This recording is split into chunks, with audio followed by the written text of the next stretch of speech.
नमस्कार दोस्तों, मैं आपका दोस्त सुमन गिरी आप सभी लोगों का हार्दिक स्वागत करता हूं अपने YouTube चैनल स्टडी विद सुमन गिरी में।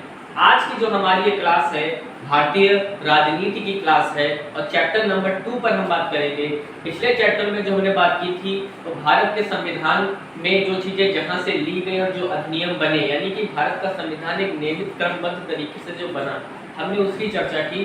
और इस चैप्टर में हम बात करेंगे संविधान सभा की मांग की। सबसे पहले हम चर्चा करेंगे और संविधान सभा का गठन कैसे हुआ और संविधान सभा के कार्य क्या थे, इन सब चीज़ों की चर्चा हम करेंगे। आज की वीडियो को शुरू करने से पहले मेरा आप सभी लोगों से निवेदन है कि अगर अभी तक आपने मेरे चैनल को सब्सक्राइब नहीं किया है तो प्लीज़ चैनल को सब्सक्राइब कर लें और वीडियो को जरूर लाइक करें। आप इस वीडियो को पूरा शुरू से लेकर अंत तक देखिए और यहाँ मैं जो चीज़ें बताने वाला हूँ, यकीन मानिए आपके आने वाले एग्जाम में यहाँ से सवाल 100% आपको जरूर मिलेंगे। इसलिए ध्यान के साथ पूरी वीडियो को देखिएगा और अंत में अगर आपको पूरी वीडियो अच्छी लगे तो प्लीज़ उसको शेयर करना बिल्कुल भी ना भूलें। चलिए आज की वीडियो को हम शुरू करते हैं। आज का हमारा जो चैप्टर है वो चैप्टर नंबर 2 है, संविधान का निर्माण, यानी संविधान का निर्माण कैसे हुआ। ठीक है, तो जो संविधान का निर्माण हुआ उसका निर्माण किया संविधान सभा। किसने किया दोस्तों? संविधान सभा। तो सबसे पहले हम बात करेंगे कि आखिर संविधान सभा की जो मांग हुई वो सबसे पहले कब और किसने की। यानी कि संविधान सभा क्या है? संविधान का निर्माण करने के लिए जो सभा गठित की गई वही है आपकी संविधान सभा। और अगर संविधान सभा की मांग किसी ने सबसे पहले की थी तो उस पार्टी का नाम था दोस्तों स्वराज पार्टी। याद रखिएगा दोस्तों, उस पार्टी का नाम था स्वराज पार्टी। ठीक है, 1924 में स्वराज पार्टी ने बोला था कि भारत के संविधान के निर्माण के लिए एक संविधान सभा होनी चाहिए। ठीक है, अगर हम व्यक्ति में बात करें तो M.N. रॉय का नाम आप सभी लोग सुनते हैं।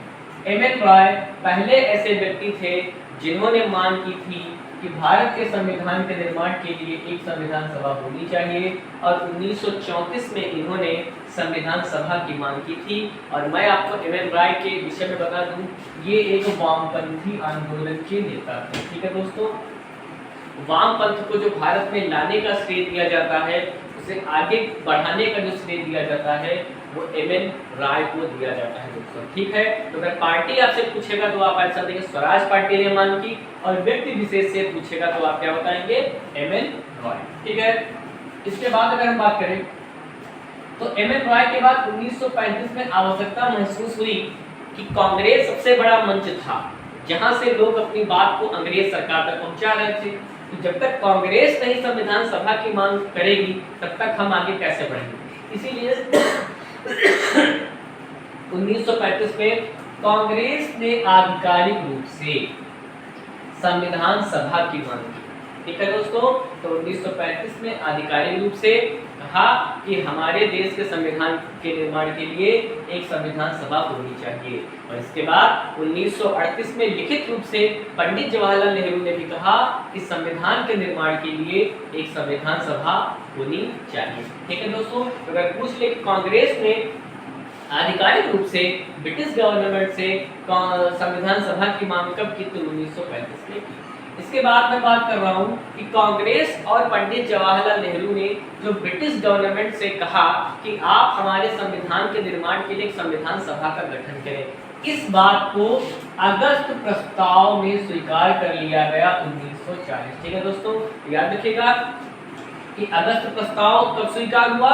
1940 के अगस्त माह में, इसलिए इसको अगस्त प्रस्ताव बोलते हैं। तो अगर आपसे परीक्षा में पूछे कि अगस्त प्रस्ताव क्या है तो आप स्पष्ट रूप से बताइएगा कि संविधान के निर्माण के लिए एक संविधान सभा की जो मांग की गई, इस बात को अगस्त 1940 में ब्रिटिश गवर्नमेंट ने स्वीकार कर लिया। इसी को अगस्त प्रस्ताव कहा जाता है। ठीक है दोस्तों, इसके बाद आता है क्रिप्स मिशन 1942 में। आप सभी लोग जानते हैं क्रिप्स मिशन, जो भी पुराने लोग होंगे। ये एक 3 सदस्यीय निकाय था। कितने सदस्य? इसके जो अध्यक्ष थे वो स्टैटफोर्ड क्रिप्स थे दोस्तों। कौन थे? स्टैटफोर्ड क्रिप्स थे। और ये ब्रिटिश कैबिनेट के एक सदस्य थे, यानी जो ब्रिटिश मंत्रिमंडल था उसके एक सदस्य थे। ठीक है, और ये कब आया? 1942 में आया। तो क्रिप्स मिशन 1942 में आया, मगर यह भी विफल हो गया।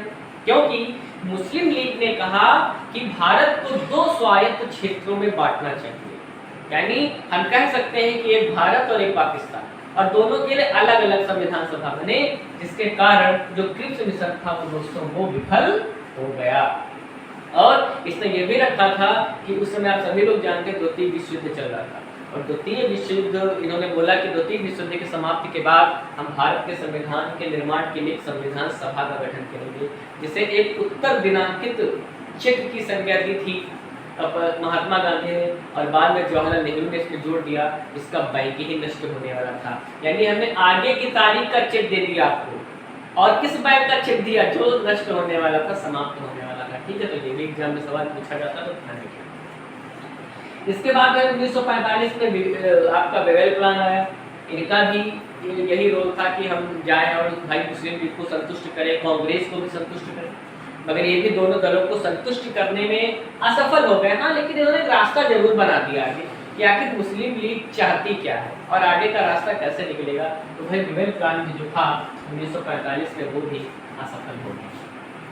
इसके बाद जो कैबिनेट मिशन प्लान आया, इसने इस बात को तो स्वीकार नहीं किया कि भारत को दो क्षेत्रों में बांट दिया जाए और दोनों के लिए अलग अलग संविधान सभा के मांग को स्वीकार कर लिया गया, लेकिन एक ऐसा इसने पूरा प्रोफार्मा तैयार किया जिसको मुस्लिम लीग ने स्वीकार कर लिया, मगर कांग्रेस के जो सदस्य थे वो थोड़ा सा संतुष्ट नहीं हुए, मुस्लिम लीग भी पूर्णतः संतुष्ट नहीं थी।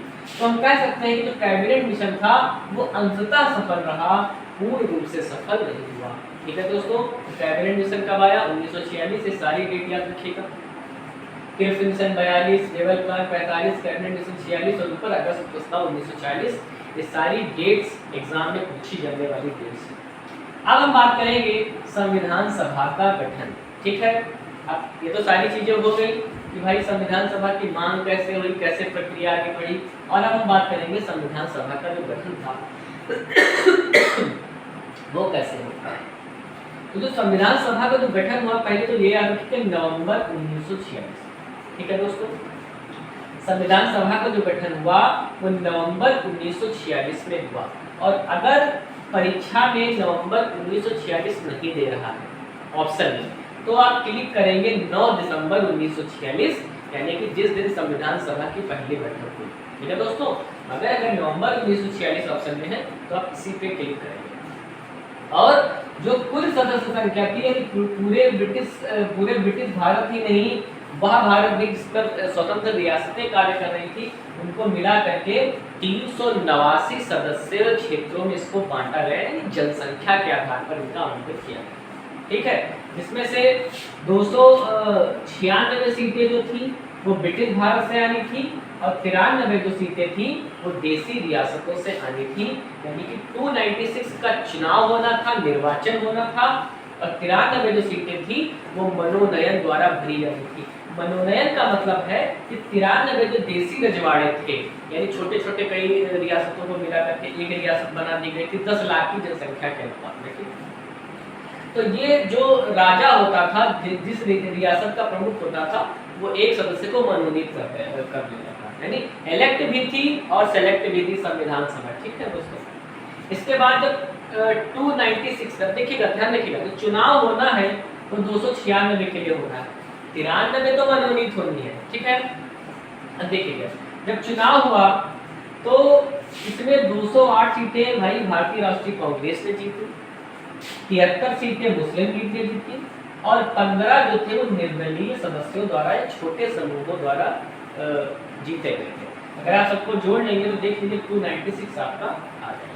ठीक है दोस्तों, तो कांग्रेस ने कितनी जीती? 208, मुस्लिम लीग ने जीती 73, और छोटे समूह था जिनको हम निर्दलीय बोलते हैं उन्होंने 15 सीटें। कुल जो ब्रिटिश भारत था वो 11 प्रांतों में विभाजित है, ये भी एग्जाम में पूछा गया, यानी 11 गवर्नर कार्य कर रहे थे, इनको प्रांतीय गवर्नर भी बोलते हैं। ठीक है दोस्तों, तो अगर एग्जाम में सवाल आ जाए कि ब्रिटिश भारत को कितने प्रांतों में विभाजित किया गया था, तो 11 ब्रिटिश प्रांतों में विभाजित किया गया था। और अभी मैंने बताया कि जो सीटों के आवंटन का जो सिस्टम था वो क्या था? जनसंख्या था, जनसंख्या के आधार पर। अभी भी देखें तो लोकसभा में जो सीटों का आवंटन है वो भी जनसंख्या के आधार पर ही है, और 10 लाख की जनसंख्या पर एक सीट निर्धारित की गई।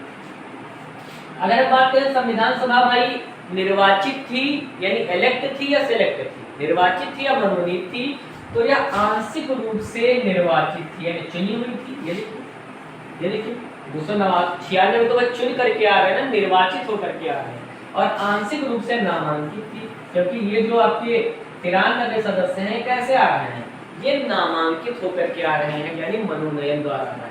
तो हमारी जो संविधान सभा थी वो आंशिक रूप से निर्वाचित थी और आंशिक रूप से आपकी कैसे थी, नामांकित थी। तो उम्मीद करता हूँ एग्जाम में सवाल अगर आएगा तो आप गलत बिल्कुल भी नहीं करेंगे। चलिए आगे बढ़ते हैं। अब बात कर लेते हैं कि भाई जो सीटें थी आपकी 389 के ऊपर मैंने लिखा हुआ है कुल संख्या, ये भर ही नहीं पाई दोस्तों। क्यों नहीं भर पाई? क्योंकि जो 93 सदस्य थे ना, कौन से आपकी ये देशी रियासतों वाले, इन्होंने कहा कि हम संविधान सभा का हिस्सा नहीं बनेंगे, क्योंकि इनको लगता था कि अगर हम संविधान सभा का हिस्सा बन जाएंगे तो हमारी जो एक स्वतंत्रता है हमारी वो समाप्त हो जाएगी और हम भारत का ही हिस्सा बन जाएंगे। और ये जो रियासत के जो लोग थे ये स्वतंत्र रूप से कार्य करना चाहते थे, जैसे ये अंग्रेजों के आने के पहले स्वतंत्र राजा के रूप में कार्य कर रहे थे, इसलिए इन्होंने इसमें शामिल होने से मना कर दिया और ये जो सीट्स थी ये भर नहीं पाई। एग्जाम में सवाल कई बार पूछा गया है कि संविधान सभा में कुल महिलाओं की संख्या कितनी थी दोस्तों।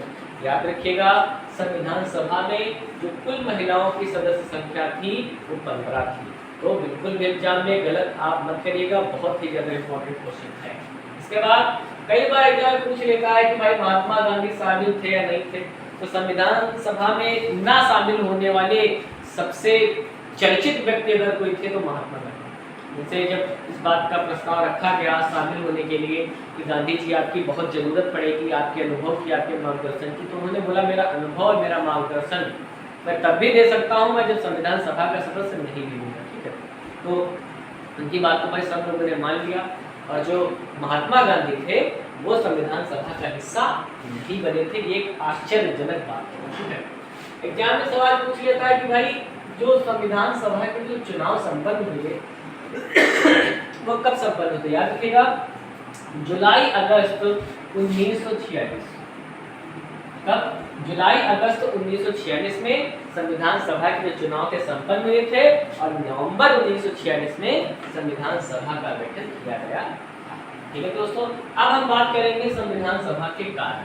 भाई संविधान सभा के जो कार्य है बहुत ही ज्यादा इंपॉर्टेंट है और यहाँ से बहुत सारे एग्जाम में सवाल आते हैं। चलिए देखते हैं कौन से सवाल एग्जाम में बहुत ज्यादा पूछे जाते हैं। पहला तो सवाल भाई यही पूछा जाता है कि संविधान सभा ने कब कार्य करना प्रारंभ किया या संविधान सभा की जो पहली बैठक थी वो कब संपन्न हुई दोस्तों। तो याद रखिएगा 9 दिसंबर 1946 को संविधान सभा की पहली बैठक संपन्न हुई और इसी दिन से संविधान सभा ने कार्य करना प्रारंभ कर दिया, यानी जो प्रक्रिया थी वो शुरू हो गई। ठीक है, इसके बाद सवाल पूछा जाता है कि जब 9 दिसंबर 1946 को संविधान सभा की पहली बैठक हुई जिसकी अध्यक्षता कौन थी? तो चाहे कहें पहला अध्यक्ष या कहें अस्थायी अध्यक्ष, दोनों का उत्तर एक ही होगा। वो थे आपके सबसे वरिष्ठतम सदस्य डॉक्टर सच्चिदानंद सिन्हा। दोस्तों देखिएगा अब भाई पहले दिन ही चुनाव कराना संभव नहीं होता है कि सदस्यों से भाई चुनाव करा ली जाए, बता दी जाए कि भाई कौन बनेगा। लोगों में बात हो सकता है, कोई कहीं हम बनब कोई कहीं हम बनब, तो कहीं कि क्या करा जाए जो सबसे वरिष्ठ आदमी है, जो सबसे बुजुर्ग है, वह क्या बना दी जाए, क्योंकि बुजुर्ग आदमी का थोड़ा सा सम्मान ज़्यादा होता है, लोग उसको एक्सेप्ट कर लेते हैं, है ना। तो भाई इसी नियम को फॉलो किया गया है। कौन सा नियम? वरिष्ठता का नियम। और ये फ्रांस ने बनाया था। जब फ्रांस ने अपने संविधान का निर्माण किया था तो उन्होंने भी जो पहला अध्यक्ष बनाया वो अपने सदन के सबसे वरिष्ठ व्यक्ति को बनाया। तो इसी वरिष्ठता के नियम को कहाँ से लिया गया? फ्रांस की तर्ज पर। ये भी एग्जाम में सवाल पूछा गया है कि जो पहले दिन यानी 9 दिसंबर 1946 को संविधान सभा की बैठक हुई, इसमें वरिष्ठता का पालन करते हुए डॉक्टर सच्चिदानंद सिन्हा को अध्यक्ष बनाया गया। यह नियम कहाँ से लिया गया है? तो यह नियम लिया गया है फ्रांस के संविधान से। ठीक है दोस्तों, तो पहले दिन अध्यक्ष कौन बने? डॉक्टर सच्चिदानंद सिन्हा। अब भाई जब पहले दिन की जब बैठक हुई तो मुस्लिम लीग ने बहिष्कार किया। कामिंदर एक का बहिष्कार करो, जितना कर पाओ उतना विरोध करो। और इन्होंने भाई बहिष्कार कर दिया, कहा कि हम इसमें शामिल नहीं होंगे। ये भी एग्जाम में पूछा जाने वाला सवाल है, कूट में आ जाता है सिविल के सवाल में। और जब इन्होंने शामिल होने से इनकार किया तो मात्र 211 जो सदस्य थे वो पहले दिन की बैठक में उपस्थित थे। ये भी एग्जाम में पूछा गया सवाल है कि जब संविधान सभा की पहली बैठक हुई उस बैठक में कितने सदस्य शामिल हुए थे दोस्तों, तो याद रखिएगा 211 सदस्य ही मात्र उपस्थित थे। इसके बाद जो संविधान सभा की दूसरी बैठक संपन्न हुई वो 11 दिसंबर 1946 को संपन्न हुई और इसमें निर्वाचन प्रक्रिया द्वारा डॉक्टर राजेंद्र प्रसाद को स्थायी अध्यक्ष निर्वाचित कर दिया गया। ठीक है दोस्तों, तो अगर आपसे पूछ ले संविधान सभा का स्थायी अध्यक्ष कौन था, डॉक्टर राजेंद्र प्रसाद, और अस्थायी अध्यक्ष कौन बने थे, डॉक्टर सच्चिदानंद सिन्हा। और अब भाई जब अध्यक्ष होता है तो उपाध्यक्ष भी बनाए जाते हैं कि भाई अगर मान लो अध्यक्ष की तबीयत खराब हो जाए, कोई उसको विशेष कार्य निकल आए, इसकी वजह से वो सदन में उपस्थित ना हो पाए तो सदन को कौन चलाएगा, उपाध्यक्ष चलाएंगे ना। तो भाई उपाध्यक्ष 2 बने, ये भी काफी एक इंटरेस्टिंग बात है कि उपाध्यक्ष एक नहीं था, उपाध्यक्ष 2 बनाए गए। और वो कौन से 2 उपाध्यक्ष थे, एक थे doctor Harishchandra Mukherjee, short form में HC मुखर्जी बोलते हैं, याद रखिएगा दोस्तों। 2 उपाध्यक्षों में एक थे डॉक्टर हरीशचंद्र मुखर्जी और दूसरे थे VT कृष्णमाचारी। कौन थे, VT कृष्णमाचारी दूसरे आपके उपाध्यक्ष थे। ठीक है। इसके बाद जो अगली बैठक हुई वो 13 दिसंबर 1946 को भी बहुत ही ज्यादा इंपॉर्टेंट डेट है, याद रखिए। पूछ लेता है उद्देश्य प्रस्ताव कब लाया गया, तो उद्देश्य प्रस्ताव पंडित जवाहरलाल नेहरू द्वारा 13 दिसंबर 1946 को लाया गया। उद्देश्य प्रस्ताव का मतलब ये होता है कि हम संविधान को बनाने का उद्देश्य क्या है, हम कैसा संविधान बनाने जा रहे हैं, कैसा इसका रोड मैप तैयार होगा, इन सभी चीजों को उद्देश्य प्रस्ताव में पंडित जवाहरलाल नेहरू ने इसमें रखा था। ठीक है, तो कब आया, 13 दिसंबर 1946 को किसने रखा, पंडित जवाहरलाल नेहरू ने। और 22 जनवरी 1947 को इसको सर्वसम्मति से पारित कर दिया गया। तो अगर आपसे पूछ ले उद्देश्य प्रस्ताव कब पारित हुआ, तो 22 जनवरी 1947 को उद्देश्य प्रस्ताव पारित हो गया। और इसी दिन से ऐसा माना जाता है कि हमारे संविधान का निर्माण भी प्रारंभ हो गया। तो मैं आपसे पूछ ले संविधान का निर्माण कब प्रारंभ हुआ, तो 22 जनवरी 1947 को। और जो संविधान सभा का परिवर्तित रूप था ना शॉर्ट में, वही आपकी क्या बनी, आगे चल करके प्रस्तावना बनी। और संविधान की प्रस्तावना को ही संविधान की कुंजी कहा गया है। ठीक है दोस्तों, तो आज की वीडियो में बस हम इतनी ही बात करेंगे। आगे की जो भी चर्चा है हम रात में 8 बजे करेंगे लाइव सेशन में। आप सभी लोग 8 बजे जरूर जुड़ें। वो हमारा क्वेश्चन आंसर सेशन चल रहा है राजस्व लेखपाल की दृष्टि से। ठीक है, और कल हम नई वीडियो लेकर के आएंगे। आपको मेरी ये वीडियो कैसी लगी कमेंट बॉक्स में जरूर बताइएगा। ठीक है, और अभी तक अगर आपने मेरे चैनल को सब्सक्राइब नहीं किया है तो प्लीज़ सब्सक्राइब करें, वीडियो को लाइक करें, शेयर करना बिल्कुल भी ना भूलें। और अपना ख्याल रखें, मस्त रहें, व्यस्त रहें, खूब अच्छे से पढ़ाई करें। ठीक है, रात में 8 बजे हम मिलते हैं। तब तक मेरे साथ बोलिए जय हिंद, जय भारत।